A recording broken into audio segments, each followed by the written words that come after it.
찬양 드리심으로 우리 저녁 예배를 기쁨으로 드리도록 하겠습니다.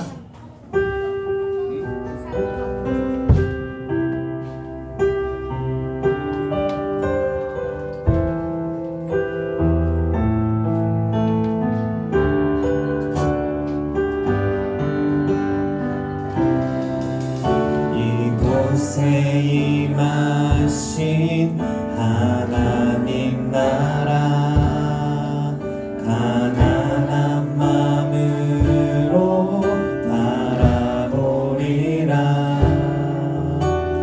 먼저 그 나라 극구하며 나의 삶 드리리. 주님이 맡기신 하나님 나라 믿음의 눈으로 바라보리라. 하늘의 뜻이 이 땅 가운데 완성될 그날까지 믿음 다하여 그 위에 서리라. 하나님의 나라는 무너지지 않으리. 믿음 다하여 그 나라 세워가리라. 주님 돌아오실 때까지. 다시 한번 드리겠습니다. 이곳에 임하신 하나님 나라 가난한 마음으로 바라보리라. 먼저 그 나라 극구하며 나의 삶 드리리. 주님이 맡기신 하나님 나라 믿음의 눈으로 바라보리라. 하늘의 뜻이 이 땅 가운데 완성될 그날까지 믿음 다하여 믿음 다하여 그 위에 서리라. 하나님의 나라는 무너지지 않으리. 믿음 다하여 그 나라 세워가리라. 주님 돌아오실 때 믿음 다하여 믿음 다하여 그 위에 서리라. 하나님의 나라는 무너지지 않으리. 믿음 다하여 그 나라 세워가리라. 주님 돌아오시. 마지막으로 믿음 다하여 믿음 다하여 그 위에 서리라. 하나님의 나라는 무너지지 않으리. 믿음 다하여 그 나라 세워가리라. 주님 돌아오실 때까지.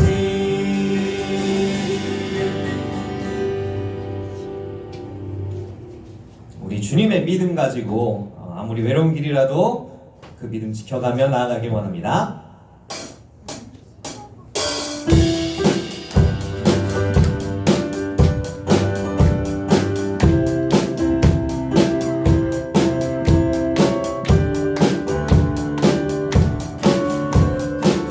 나중에 믿음 갖고 나 주의 믿음 갖고 홀로 걸어도 나 주의 믿음 갖고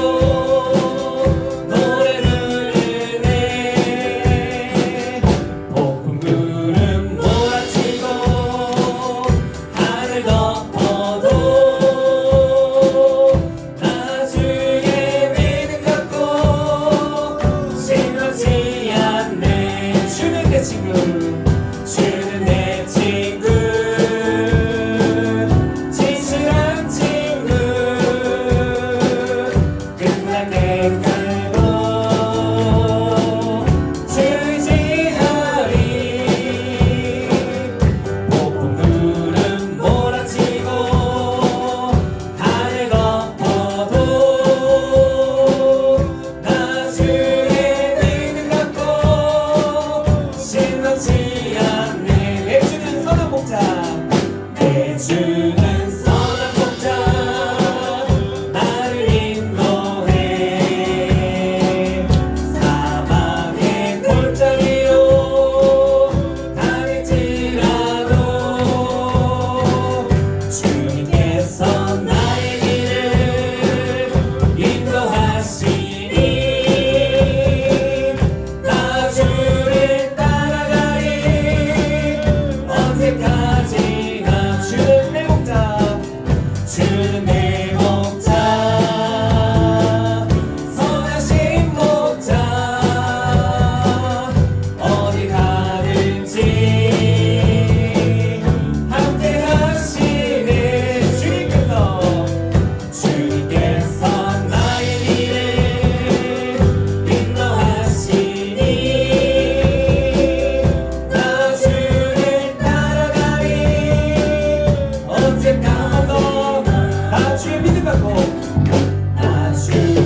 기뻐하며 범사에 감사하며 살아가는 우리 모두가 되길 원합니다. 아멘.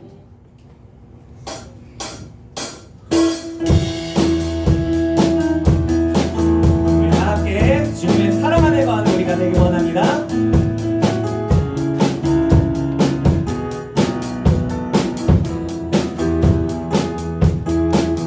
주의 사랑 우리 안에, 주의 열정 우리 안에 아낌없이 주셨네. 주의 사랑 우리 안에, 주의 사랑 우리 안에, 주의 열정 우리 안에 아낌없이 오셨네. 열방 위에 쏟으신 그 사랑, 우리 노래한 이유 내내 손뼉을 치며 찬양해.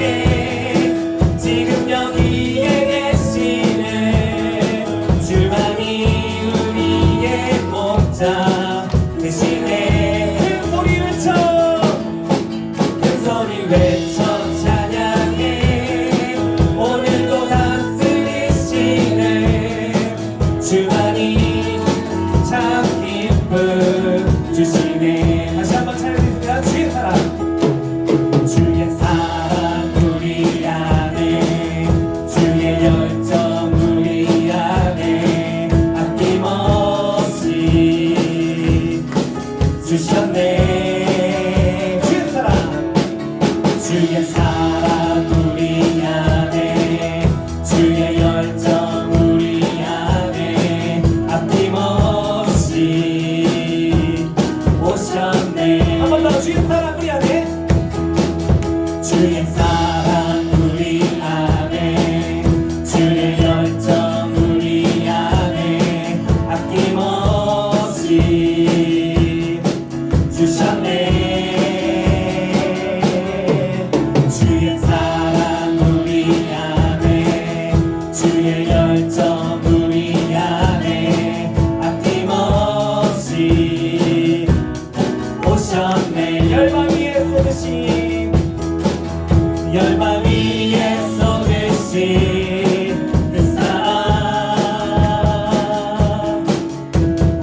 마음을 눌러도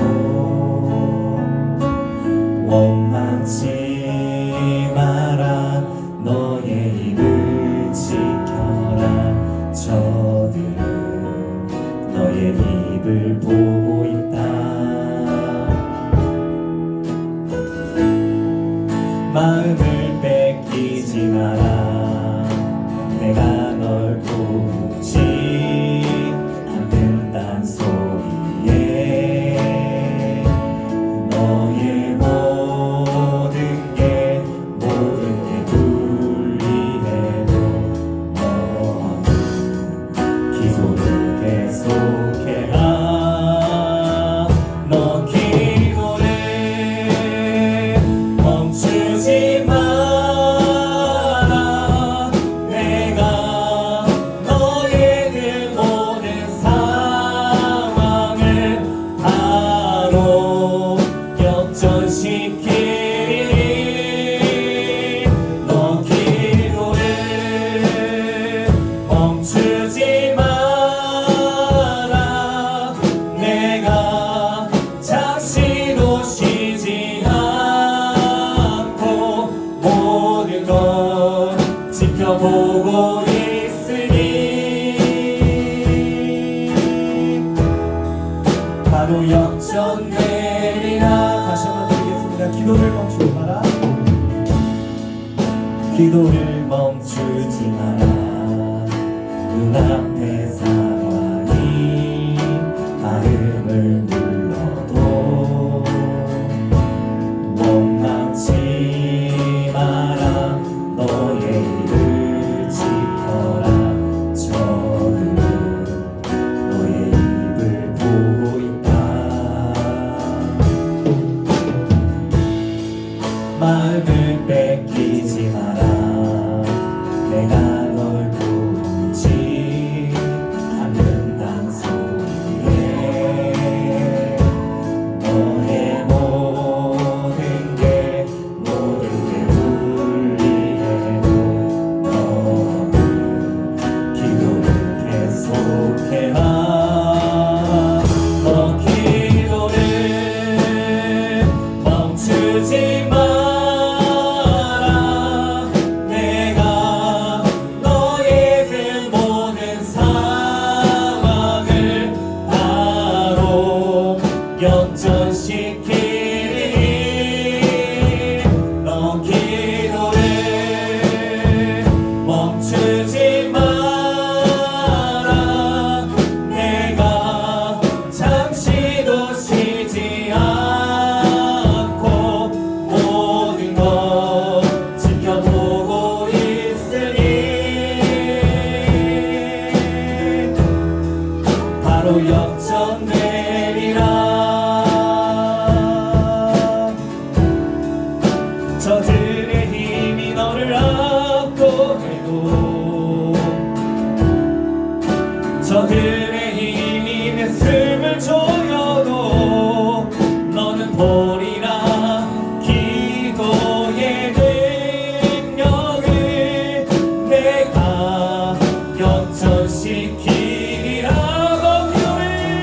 너 기도를 멈추지 마라. 내가 너의 그 모든 상황을 바로 역전시키리. 너 기도를 멈추지 마라. 내가 잠시도 쉬지 않고 모든 걸 지켜보고 있으니 바로 역전되리. 역전의 하나님을 믿고 의지하며 함께 기도하며 나아가겠습니다. 하나님 앞에 감사합니다. 우리를 아버지 위해서 우리에게 하나님 의지하며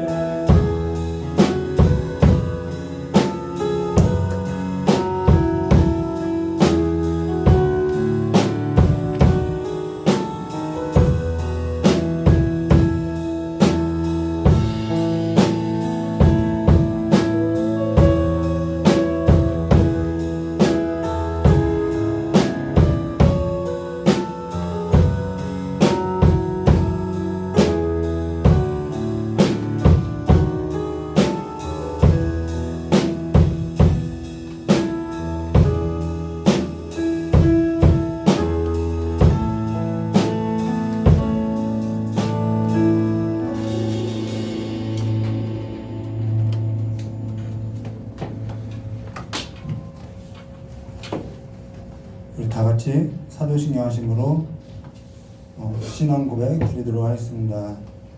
전능하사 천지를 만드신 하나님 아버지를 내가 믿사오며 그 외아들 우리 주 예수 그리스도를 믿사오니 이는 성령으로 잉태하사 동정녀 마리에서 나시고 본디오 빌라도에게 고난을 받으사 십자가에 못 박혀 주시고 감사한 지 사흘 만에 죽은 자 가운데서 다시 살아나시며 하늘에 오르사 전능하신 하나님 우편에 앉아 계시다가 저리로서 산자와 중자를 심판하려 오시리라. 성령을 믿사오며 거룩한 공예와 성도와 서로 통하는 것과 죄를 사할 수 있는 것과 몸이 다해 사는 것과 영원히 사는 것을 믿사옵나이다. 아멘. 우리 찬송가 416장 다 같이 부르도록 하겠습니다. 찬송가 416장 부르신 후에 우리 박은혜 지사님 나오셔서 기도해 주시겠습니다. 키 두 키만 낮춰주시겠어요?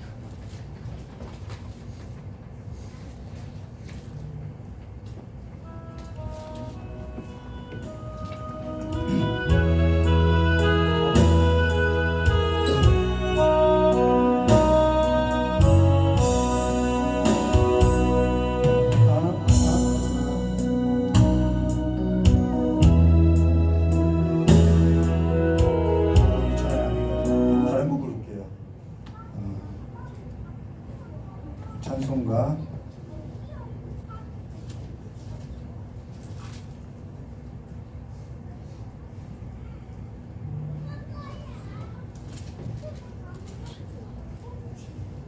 493장 부르도록 하겠습니다. 493장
따라가리라. 나 주를 모시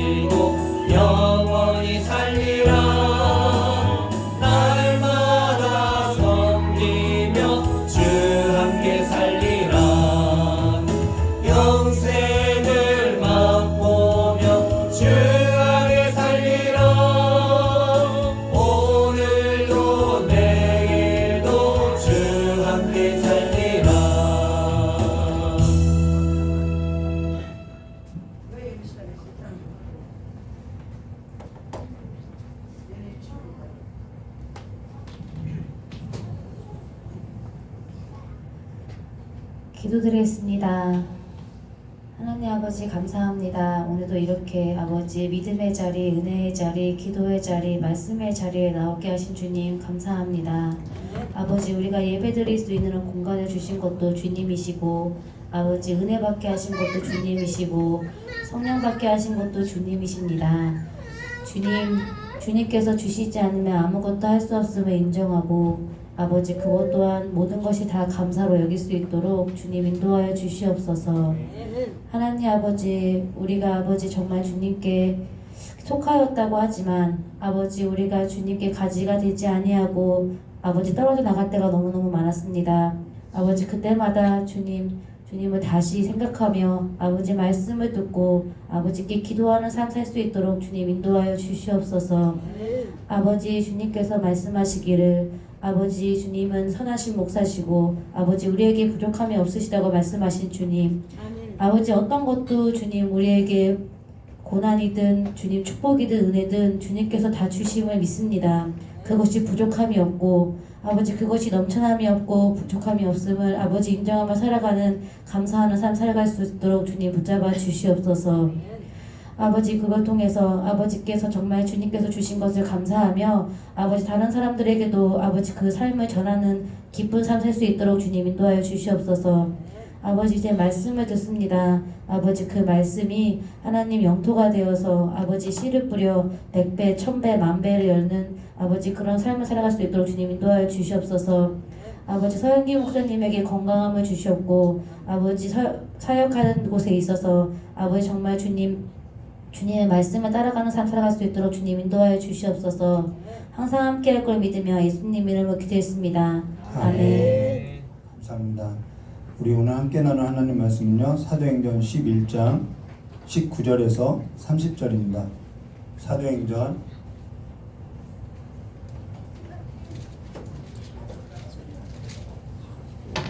11장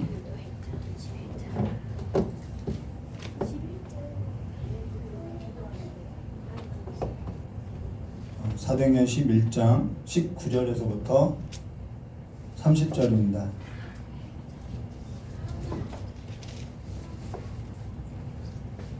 우리 한 절 한 절 교도가 들어왔습니다. 제가 먼저 기도가 들어왔습니다.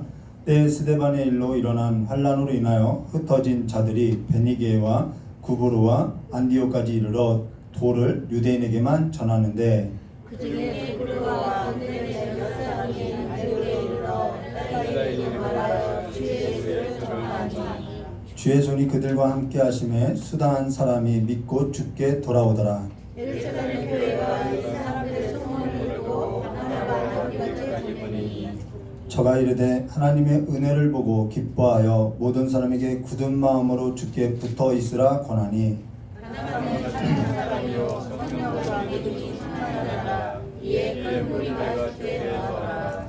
바나바가 사울을 찾으러 다소에 가서 만남의 아들들에게 들어와서 우리 교회에 이르는 모여 있어 큰 무리를 마쳤고 제자들이 안디옥에서 비로소 그리스도인이라 이끌음을 받게 되었더라. 그때 선지자들이 예루살렘에서 안디옥에 이르니 그 중에 아브라함 한 사람이 일어나 성령으로 말하되 천하가 크게 있는 일이라 하더니 그 유대에 크게 되니라.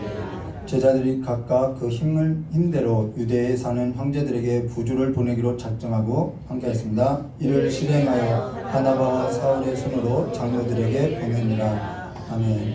장은 기도하도록 하겠습니다.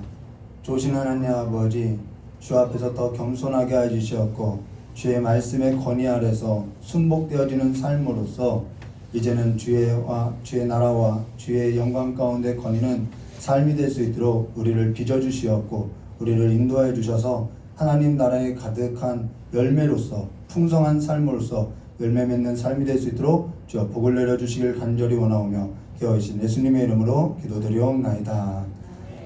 오늘은 사도행전 11장 19절부터 30절의 말씀을 가지고요 그리스도인이라 라는 제목으로 우리 함께 나누도록 하겠습니다. 오늘 저 여러분이 예수를 믿게 된 계기는요 저마다 다양할 거예요. 어떤 이는 날 때부터 예수 믿는 가정에 태어나서 믿게 됐고요, 또 어떤 이는 자녀의 고통으로 인해서 이렇게 믿게 됐고요, 또 본인의 그 고통으로 인해서 믿게 된 계기도 있지요. 또 어떤 이는 친구로 인해서 그냥 이렇게 믿게 된 케이스도 있는데 정말 별의 수만큼 다양하다라는 거예요. 어떤 이는 갑작스럽게 그냥 어떤 환상과 이상을 통해서 믿게 된 경우도 있지요. 그러나 이와 같이 모든 일이 다 하나님께서 우리에게 행하신 일이라는 거예요. 하나님께서 우리에게 행하신 선물이라는 거예요. 이것이 선물이라는 거예요. 이방인 고넬료 가정도 하나님께서 좋은 선물로 주신 그 일도 다 하나님께서 행한 일이라는 것이죠. 원래 이방인 고넬료는 로마의 백부장이었다는 거예요. 로마의 군대 백부장으로서 그가 유대 땅으로 들어오게 한 것도 하나님의 섭리 가운데 하나님께서 좋은 선물로 주고자 했고, 그로 인해서 그가 경건한 유대 땅에서 경건한 유대인들을 보고 하나님을 경외하는 마음과 생각을 하나님께서 주셔서 하나님을 경외하게 되었고, 기도하게 되었고, 구제하게 되었고, 그러고 나서 그 기도 가운데, 구제 가운데 하나님께서 비상한 방법을 통해서 그를 통하여서 베드로를 청하라 해서 그리스도의 복음을 듣게 하고요. 또 그들 가운데 동일한 성령을 부어주셔서 베드로로 하여금 예수의 이름으로 세례를 줬던 이 모든 일이 다 하나님의 은혜로 됐다라는 것이죠. 이게 하나님의 은혜라는 거예요.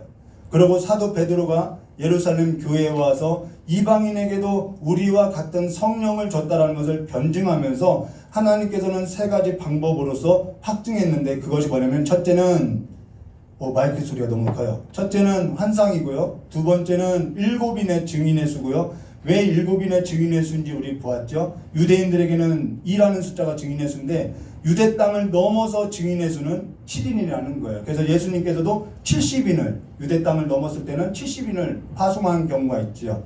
그렇게 7인의 수, 70인의 수는 또 하나의 이방인의 땅을 유대 땅을 넘은 증인의 수로 사용된다는 것입니다. 그리고 같은 성령으로서 다 한 성령을 마시게 하는 것으로서 이방인에게도 생명을 얻는 회개를 얻게 했다는 것을 우리가 지난 시간에 봤죠. 근데 우리가 지난 설교에 이어서 오늘 19절 말씀 보시면은 때 스데반의 일로 일어난 환란으로 인하여 흩어진 자들이 베니게 구부로, 이렇게 지도에 이제 이렇게 있죠.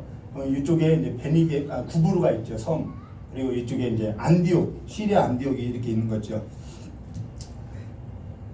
구부로 안디옥까지 이르러 도를 전하는데, 예수 그리스도의 복음을 전하는데 누구에게만 전했다 하면은 유대인에게만 전했다라고 이야기했어요. 스데반 일로 인해서 환란으로 인해서 흩어진 자들이 베니게, 구부로, 안디옥까지 전하게 됐는데 여기에 있어서 유대인에게만 여전히 전하고 있다라는 거예요. 이 일이 사도행전 8장 1절 말씀에 보시면은 사울이 그의 죽임을 당함을 마땅히 여기더라. 스데반을 말하죠.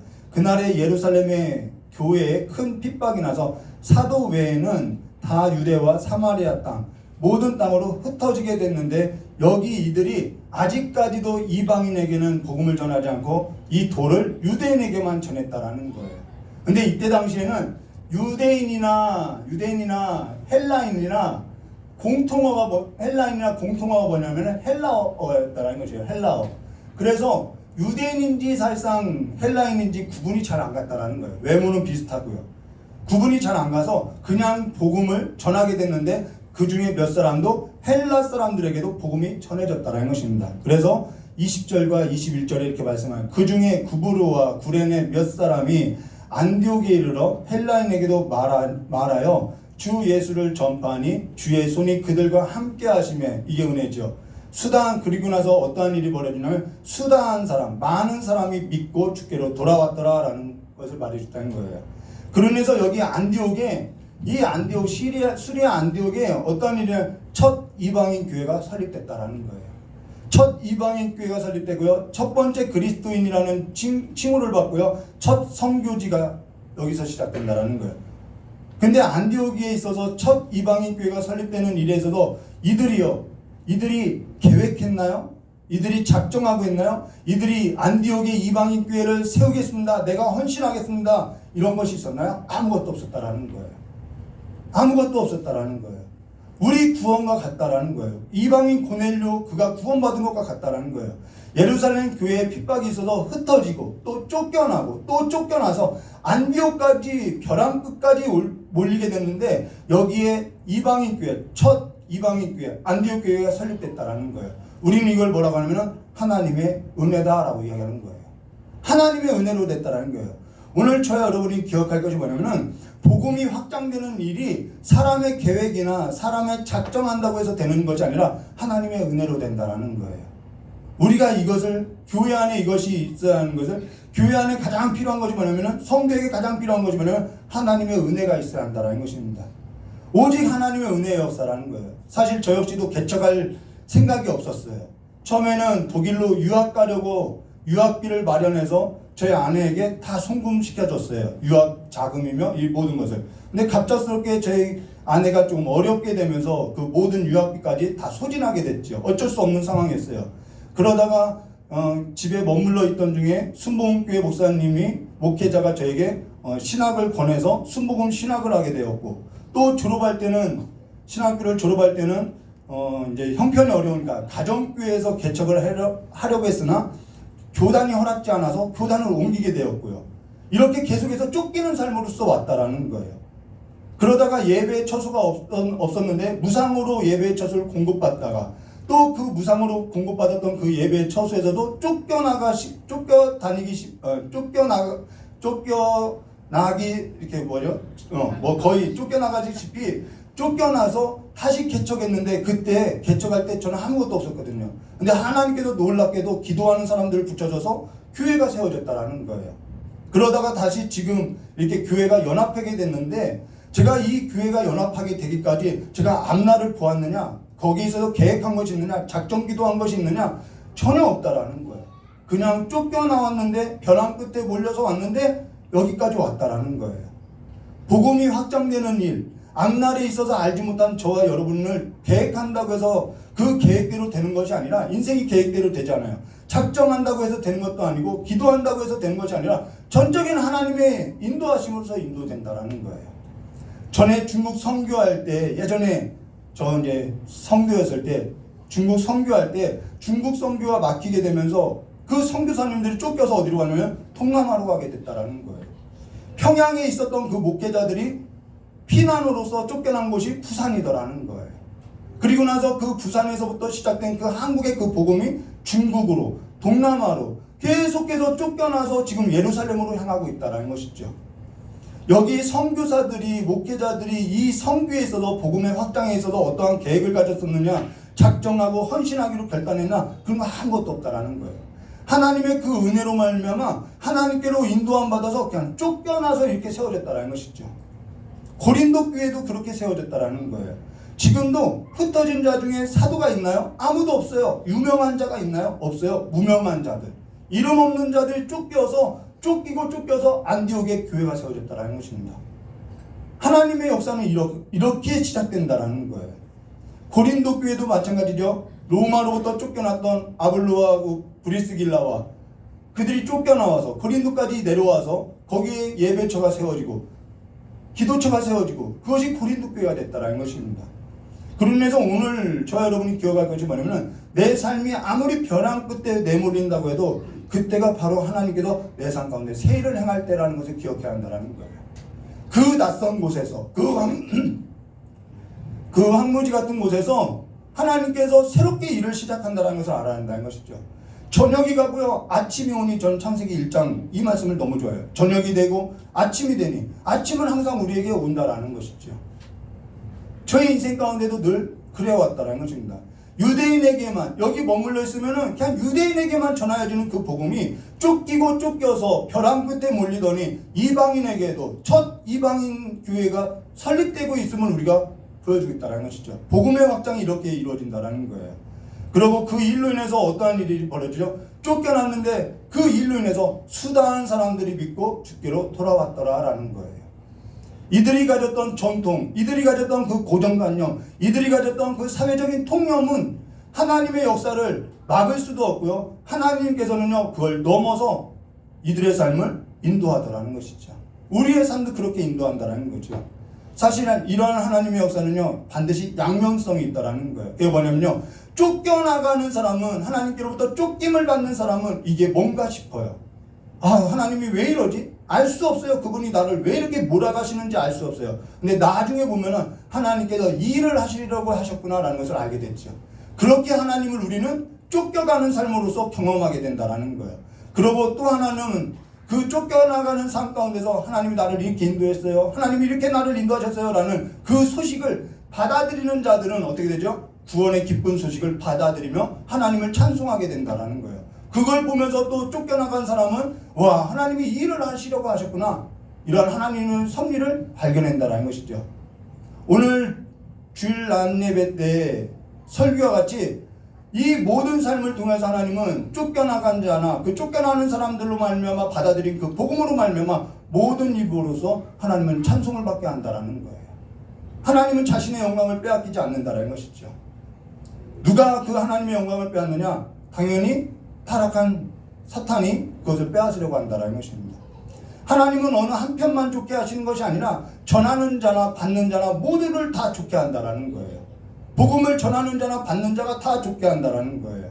하나님은 사람이 아니기 때문에 사람처럼 너 편만 좋게 할게, 네 편만 좋게 할게 하지 않고 그 어떠한 일을 통해서 우리 모두를 다 좋게 하신다라는 것입니다.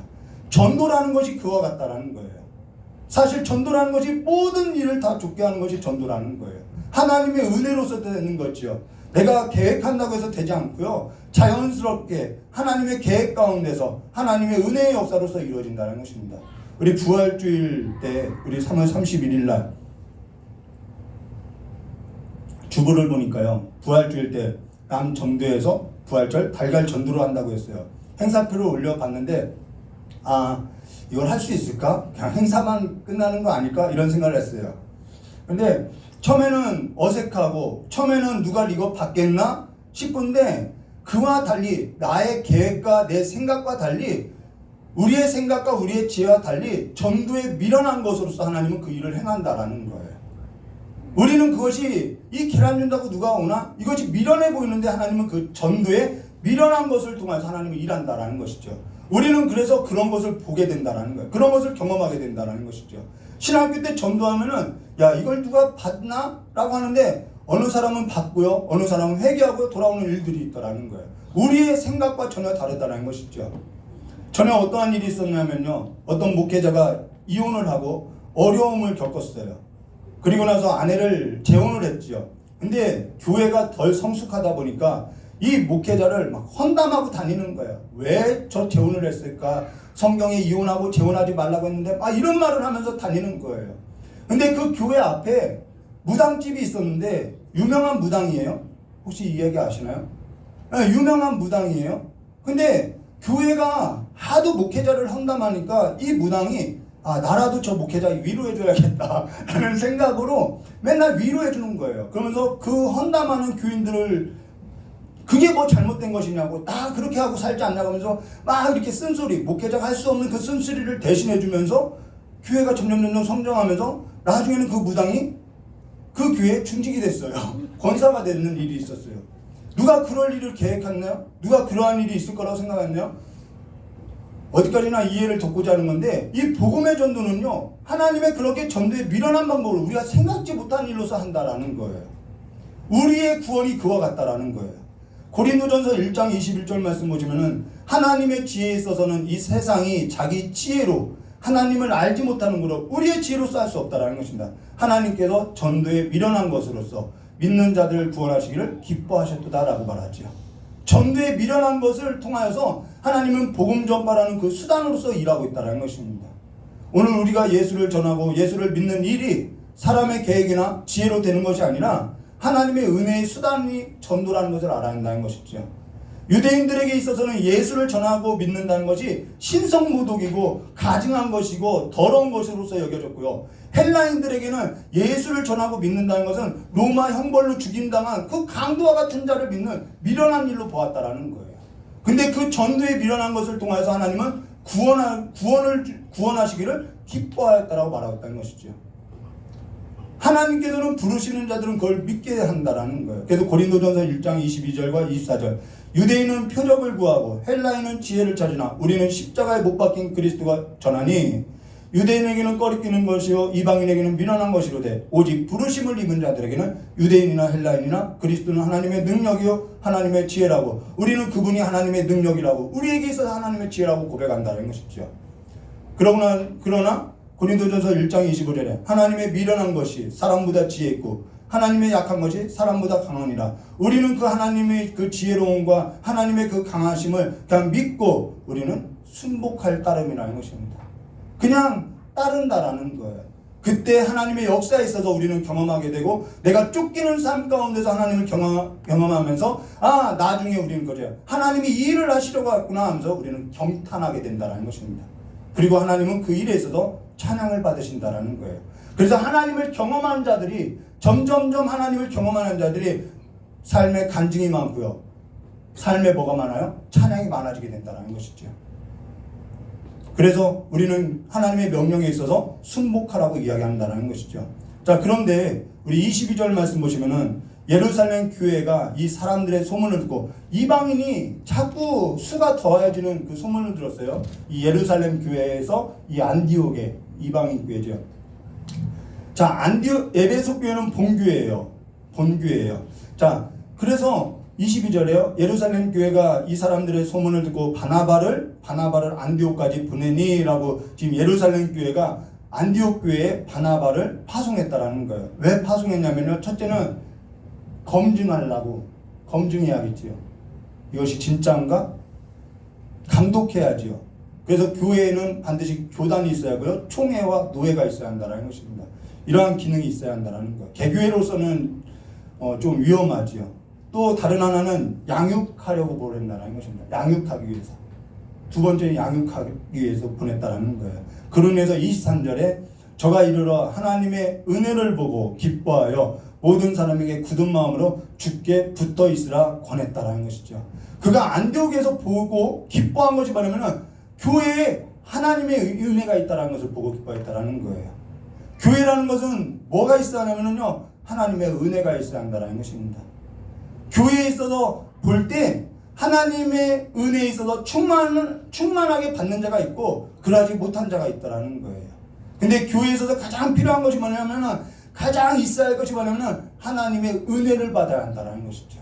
저 여러분이 하나님의 은혜로서 살아야 한다. 하나님의 은혜를 받는 사람은요 어쩔 수가 없어요. 하나님께서 은혜 주시는 자는요 이길 수가 없어요. 여러분, 약한 사람과 센 사람이 싸우면은 센 사람이 이겨요. 그리고 센 사람과 머리 좋은 사람과 싸우면요 머리 좋은 사람을 이길 수가 없어요. 근데요 아무리 머리를 좋아도요 하나님이 은혜를 주시는 사람은요 이길 수가 없어요. 이길 수가 없어요. 그래서 저와 여러분이 하나님의 은혜를 받아야 한다는 것입니다. 하나님께서 편들어 주시는데 누가 그를 어떻게 넘어뜨릴 수 있냐는 거예요. 그래서 교회에 있어서 가장 중요한 것이 뭐냐면 하나님의 은혜를 받아야 한다는 거예요.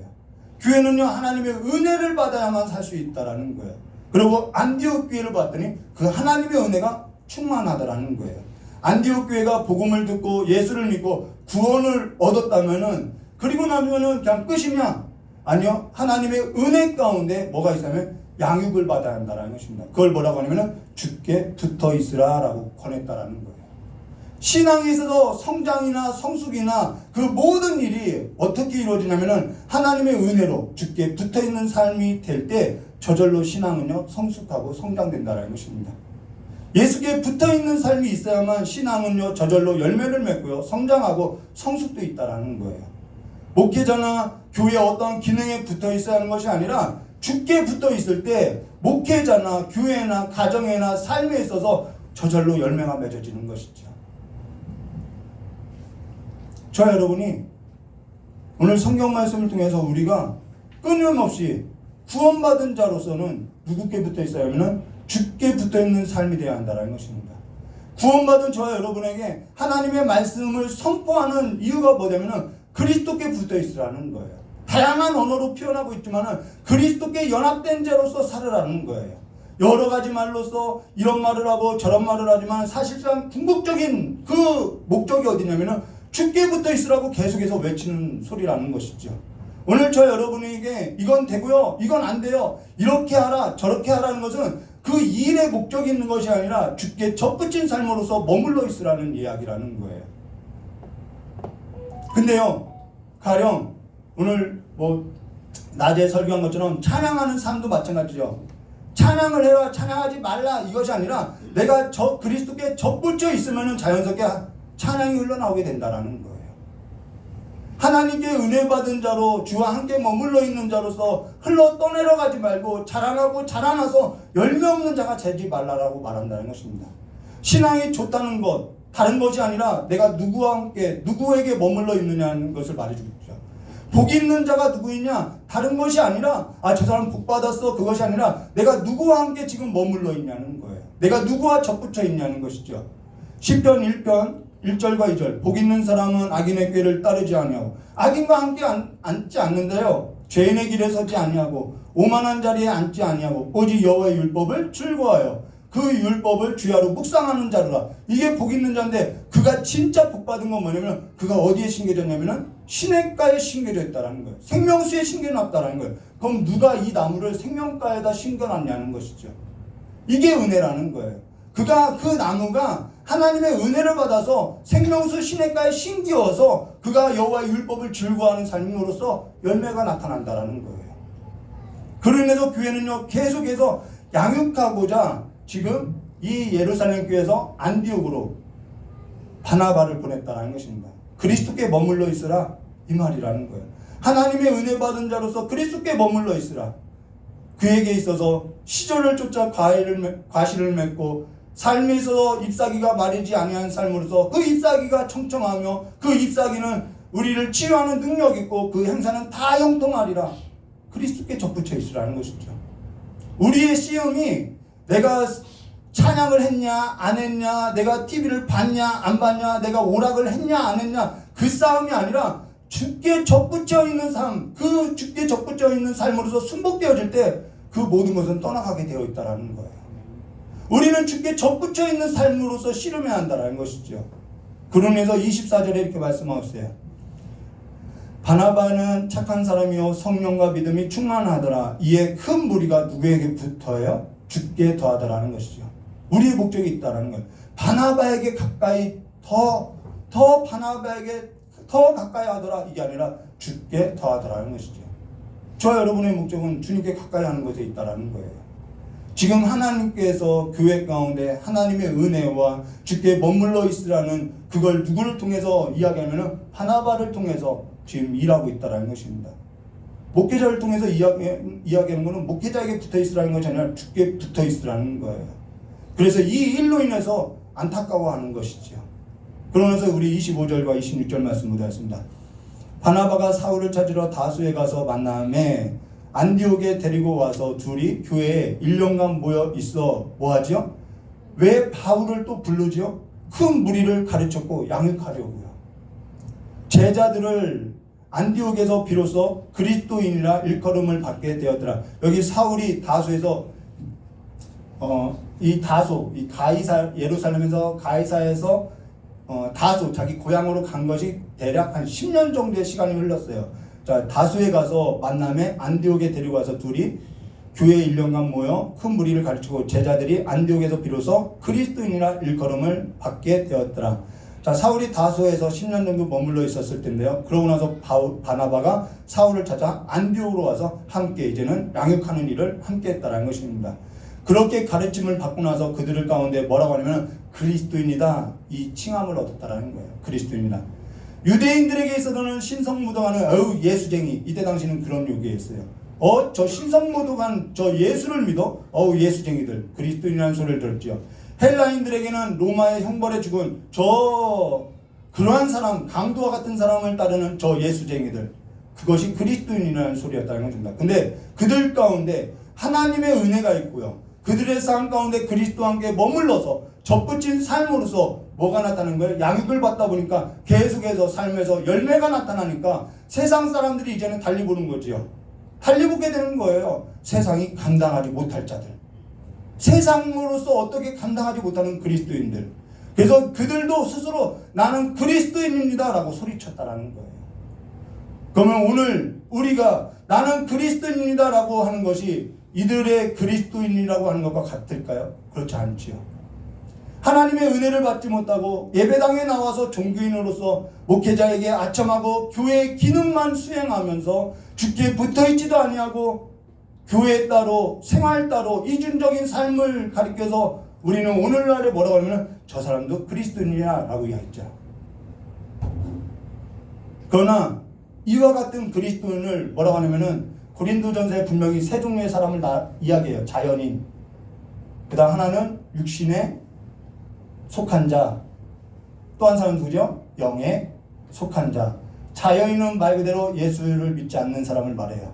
육신에 속한 자는 지금 언급한 것처럼 하나님의 은혜를 받지 못하고 예배당에 나와서 종교인으로서 목회자에게 아첨하며 교회의 기능만 수행하면서 주께 붙어있지 않고 이중적인 삶을 살아가는 그러한 그리스도인들을 육신에 속한 자라고 이야기해요. 영에 속한 자는 말 그대로 하나님의 은혜 가운데 하나님의 은혜로 그 은혜를 받고 하나님의 은혜 가운데 주께 접붙여서 주와 함께 머물러서 주의 영과 소통하며 주의 영으로 말미암아 인도함을 받아서 열매를 맺고 쫓겨나가는 삶 가운데서도 나는 그리스도인이라고 하며 세상이 감당 못할 자로서 성장되어지고 성숙되어지는 자, 그를 영에 속한 자라고 한다는 것입니다. 그래서 믿는 자와 믿지 않는 자로 구분되지요. 그러나 교회 안에서는요, 은혜 받는 자와 은혜 받지 못하는 자로 구분된다는 것입니다. 전에 저희 아내가 자주 들었던 말이 너는 누구도 말릴 수 없어. 이런 이야기를 저희 아내가 많이 들었어요. 예수라고 하면은 누구도 막을 수 없는 예수쟁이야. 이 청년들 사이에서도 저도 그렇게 욕했어요. 예수가 그렇게 좋으면은 예수랑 결혼하지 왜 나랑 결혼했냐고 막 이렇게 욕을 했어요. 그랬던 적이 있었어요. 그게 그리스도인이라는 것입니다. 그래서 저는 저희 아내를 보고 예수를 보았다고 가끔 간증해요. 육신에 속한 그리스도인이 아니라 영에 속한 그리스도인이 되어서 가르침을 받고 예수의 제자로서 그리스도인이라는 소리를 듣고 명성 있는 자가 되시기를 주님의 이름으로 축원합니다. 가치 있는 자로서 그리스도인으로의 그 존재로서 열매 맺는 삶으로서 살아가시기를 주님의 이름으로 축원합니다. 다 같이 기도하도록 하겠습니다. 참 고맙고 감사하신 하나님 아버지, 하나님께서 그 아들의 핏값으로서 우리를 그리스도인이라고 부르게 하셨사오니 이제는 우리가 세상에 속한 자가 아니라 세상 나라 가운데 속한 자가 아니라 하나님의 나라에 속한 자들로서 하나님의 자녀들로서 그리스도인이라는 그 거룩한 호칭을 갖고 명성 있는 자들과 같이 가치와 존귀와 영광과 그 열매 있는 삶으로서 이제는 내 자신을 귀하게 여기는 삶으로서 이제는 교회 가운데서 가정 가운데서 삶을 살아낼 수 있도록, 그래서 하나님의 나라의 그 풍성한 열매가 성령 하나님의 그 인도하심의 열매가 가득 맺어지는 삶이 될 수 있도록 저 복을 내려주시길 간절히 원하오며 기도하신 예수님의 이름으로 기도드리옵나이다. 우리 찬송가 492장 부르고 깨달은 말씀 붙들고 좀 기도하고 축도로서 예배를 마치도록 하겠습니다.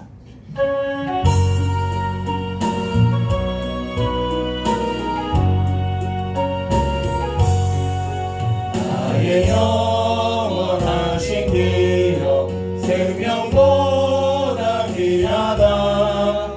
나의 갈 길 가가도록 나와 동행 가소서. 주께로 가까이 주께로 가오니 나의 갈 길 가가도록 나와 동행 가소서.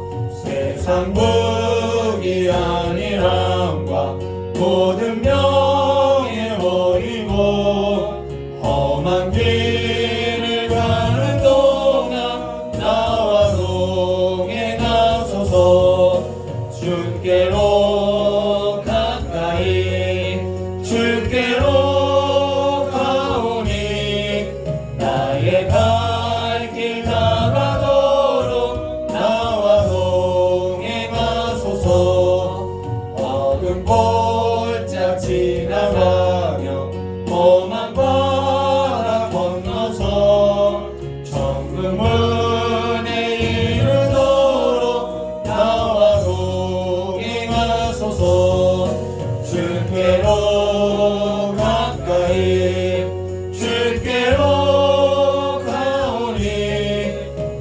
나의 갈 길 나가도록 나와 동행하소서. 우리 이 시간에 깨달은 말씀 붙들고 자, 기도하도록 하겠습니다. 주여 삼창하며 우리 같이 기도하도록 하겠습니다. 주여, 주여, 주여. 오늘 좋으신 하나님 아버지, 우리가 현실 앞에서 날마다 내 삶 가운데서 왜 내가 이렇게 쫓겨나가고 내가 왜 이렇게 등 떠밀린 삶으로서 하나님께서 나를 풀어가시는지, 내가 앞날에 있어서 내가 불확실해서 두려운데 나의 삶을 왜 이렇게 하나님께서 밀어가시는지 우리가 깨닫지 못할 때 두려워하는 마음으로서, 떨리는 마음으로서 쫓기고 쫓겨가지만은 그 끝에 하나님께서 우리를 향한 하나님의 놀라운 계획들이 있음을 아버지여 말씀을 통해서 깨달았사오니, 아버지여 이제는 우리가 하나님을 믿는 그 믿음 안에서, 하나님을 신뢰하는 그 신뢰 안에서, 이제는 그리스도 안에서 접붙인 자로서 이제는 그리스도께 붙들려서 아버지여 모든 삶을, 아버지와 함께 삶을 나아가는 삶이 될 수 있도록 주 역사해 주시길 간절히 원합니다. 뒤의 것을 생각지 아니하고 날마다 우리를 향한 하나님의 그 계획, 내가 다 알 수도 없지만은 그 하나님의 계획을 믿고 나가는 삶이 될 수 있도록 주 역사해 주시길 간절히 원합니다. 우리의 삶을 통하여서 하나님 기뻐 받으시는 열매가 더욱더 풍성하게 하시었고, 우리도 그 삶의 문으로 말미암아 더욱더 자라나고 더욱더 성장하고 더욱더 성숙하여서 이 교회 안에서 하나님의 참된 일꾼으로서, 하나님의 참된 그리스도인으로서 자라날 수 있도록 저 역사해 주실 간절히 원하옵나이다. 주일학교 아버지 어린아이들의 그 삶 가운데서 하나님께서 크신 은혜를 베풀어 주심을 아버지 참으로 감사합니다. 그 아이들이 이제는 키가 자라고 지혜가 자랄수록 하나님을 더욱더 그 마음과 생각 가운데 하나님을 경외하게 하시었고, 우리 중고등부 아이들 아버지 이제는 사춘기의 시절과 아버지 세상과 하나님의 그 믿음 사이에 그 갈림에 섰을 때에 하나님께서 그들의 목자가 되어주셔서 인도해 주셔서 악에 빠지지 아니하고 시험에 빠지지 않도록 주님께서 붙들어 주시길 간절히 원하옵나이다.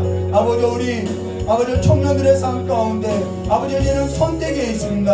결혼의 문제도 있고 직장의 문제도 있고 앞날에 대한 비전의 문제도 있고 그 모든 것이 무거운 짐으로써 선택의 자리가 있사오니 아버지 그들의 눈을 열어주셔서 아버지 그들의 삶 가운데 아버지 볼 수 있는 눈을 열어주셔서 하나님께서 아브라함을 눈을 열었던 것 같이 이제는 동과 서와 남과 북을 바라보면서 하나님의 크심을, 하나님의 일하심을 보고 일어설 수 있도록 주여 역사해 주시길 간절히 원합니다. 아버지 중년과 장년의 삶 가운데 하나님의 놀라운 그 섭리를 알게 해주셨고 하나님의 비밀을 맡은 자들로서 충정된 삶으로서 아버지 하나님의 그 열매가 아버지 우리의 삶 가운데 풍성케 되게 해주시길 간절히 원하고, 아버지 성교지 위에 하나님의 그 사역 위에 하나님의 그 복음의 문이 아버지 열려지게 해주셨고 그 복음의 문을 가로막는 모든 어둠의 역사를 아버지께서 멸하시고 평탄케 해주셨고 충탄케 해주시길 간절히 원하며 참 좋은 교회가 하나님 앞에 크게 복받는 교회로 서설 수 있도록 복 있는 교회로 설 수 있도록 주님께서 두 손 들어서 축복해 주시길 간절히 원하며 기도하신 예수님의 이름으로 기도드리옵나이다. 조신 하나님 아버지, 하나님의 은혜가 필요합니다. 우리는 하나님의 은혜를 떠나서는 아무것도 할 수 없사오니 이제는 하나님의 은혜로 그리스도께 접붙임 받은 삶으로서 주께 더 가까이 나가서 주로 말미암은 그 모든 삶을 통하여서 우리의 삶이 그리스도의 그 풍성함으로 말미암아 풍성케 되게 하여 주시었고 그 놀라운 하나님의 역사에 우리가 다시 한번 하나님을 경배하고 찬양하는 삶이 될 수 있도록 주여 역사해 주시길 간절히 원하오며 기도하신 예수님의 이름으로 기도드리옵나이다. 이제는 우리 주 예수 그리스도의 사랑과 하나님 아버지의 넓고 풍성하신 은혜와 성령 하나님의 내주감화 감동 교통하심의 역사가 오늘 아버지 앞에 나와서 머리 숙인 우리 귀한 성도들의 모든 삶 위에와 또한 이 자리에 참석하지 못한 우리 귀한 성도들의 모든 발걸음 위에와 또한 앞으로 복음을 들고 나갈 그 선교지 위에 우리 가정과 일터 위에 영원히 함께 있을지어다.